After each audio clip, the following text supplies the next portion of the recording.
안녕하세요, 중도입니다. 오늘은 투자자로 사는 게 힘들 때 라는 주제를 가지고 영상을 한번 찍어 보겠습니다. 우리가 투자자로 살면서 언제가 가장 힘들까요?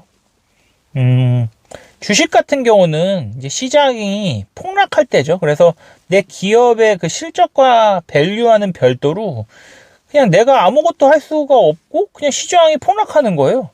그렇게 되면 이제 계좌가 녹을 텐데, 이게 금액이 작을 때는 괜찮은데 금액이 커지면은 이 녹는 금액 자체가 장난이 아니거든요.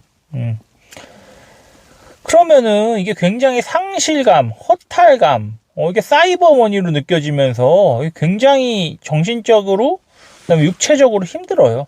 이 정신적으로만 힘들다고 생각하시는 분들이 있는데, 이 정신이 계속 스트레스를 받으면 육체적으로도 이제 무리가 온단 말이에요. 우리가 이제 이런 말 많이 들어보셨겠지만, 근로소득으로 이제 계속 우리가 돈을 굴려도 자본소득으로 굴리는 것만큼 못 쫓아간다, 뭐 이런 말씀 많이 들어보셨을 텐데, 금액이 조금 커지면은 자본소득으로 이제 투자를 해서 날리는 금액을 근로소득으로 커버가 안 돼요. 그래서 이때 굉장히 상실감, 허탈감, 스트레스, 굉장히 힘들죠, 이 상황에서. 그리고 이제 부동산적인 측면에서 보면은 매매가 하락보다 전세가 하락으로 인한 스트레스가 더 심해요.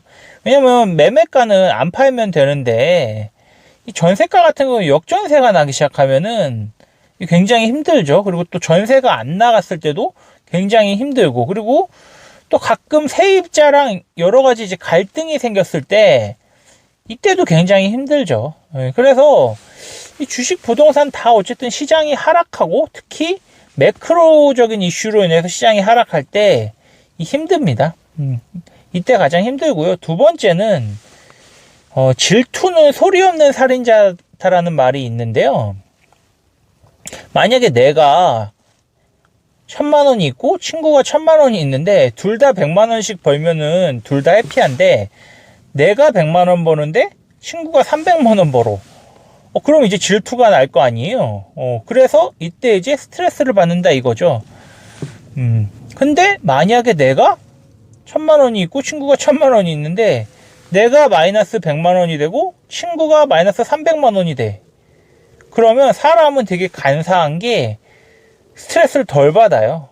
그래서 이런 감정을, 질투를 없애야지 투자자로 성공할 수 있는데, 이 투자를 하다 보면은 계속해서 이 질투를 느낄 수밖에 없어요. 그리고 내가 위로 올라가면 올라갈수록 잘하는 사람이 너무너무 많기 때문에 이 질투라는 감정을 굉장히 컨트롤 잘하는 게 필요합니다.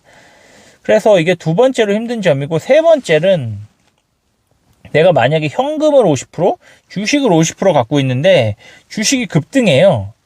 그러면 내가 바보가 된 것 같잖아요. 현금을 가지고 있으니까. 이때도 또 스트레스를 받는단 말이에요. 이때도 투자자로 살아가면서 좀 힘든 부분이 있습니다. 네 번째는 내가 어떤 주식을, 부동산을 손절을 해요. 근데 그 뒤로 이제 갑자기 급등하는 거죠. 이런 경우 굉장히 많잖아요. 이럴 때도 또 스트레스를 받는 거죠. 반대로 내가 익절을 했어. 익절을 했는데 거기서 막 더블 가고 이러면은 또 이제 멘탈이 흔들리고 스트레스를 받죠.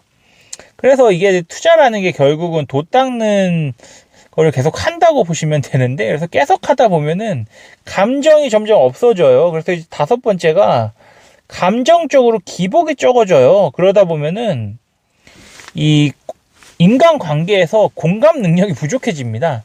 왜냐하면은 이 투자를 하다 보면은 별의 별꼴을 다 당해보고 워낙 변동성이 크다 보니까 우리가 이제 감정 기복이 굉장히 적어져요. 그래서 공감 능력이 좀 부족해지고, 좀 감정이 조금 이제 기복이 쪄가지고, 이렇기 때문에 이 부분에서 굉장히 이런 것도 좀 컨트롤이 필요해요. 그래서 투자자만 만나면 안 되고, 또 그냥 자기 베프나 뭐 다른 친구나 이런 좀 그런 인간관계를 유지하는 것도 필요하고, 그 다음에 드라마, 영화, 뭐 소설책 이런 걸 또 이제 보는 게 필요하다고 생각하고 있어요. 그래서 투자자로 살아가면서 이제 힘들 때 5개 말씀드렸는데, 첫 번째는 시장이 폭락할 때, 그리고 역전세가 날 때, 두 번째는 질투심을 느낄 때, 세 번째는 내가 주식이랑 현금, 뭐 부동산이랑 현금 이렇게 반반 보유하고 있는데 주식 부동산이 급등할 때, 네 번째는 내가 손절하고 익절했을 때,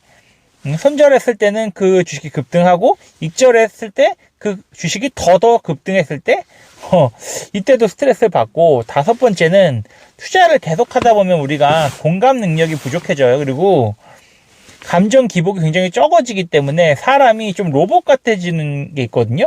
그래서 이런 부분에서 이제 좀 인간관계를 넓게 가져가시고, 그 다음에 좀 문화생활, 사회생활, 그 다음에 운동 같은 거 좀 많이 하시면서 좀 사람답게 사는 이런 게 좀 필요하다고 생각하고 있습니다.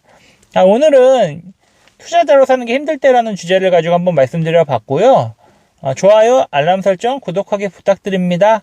그럼 들어주셔서 봐주셔서 감사합니다.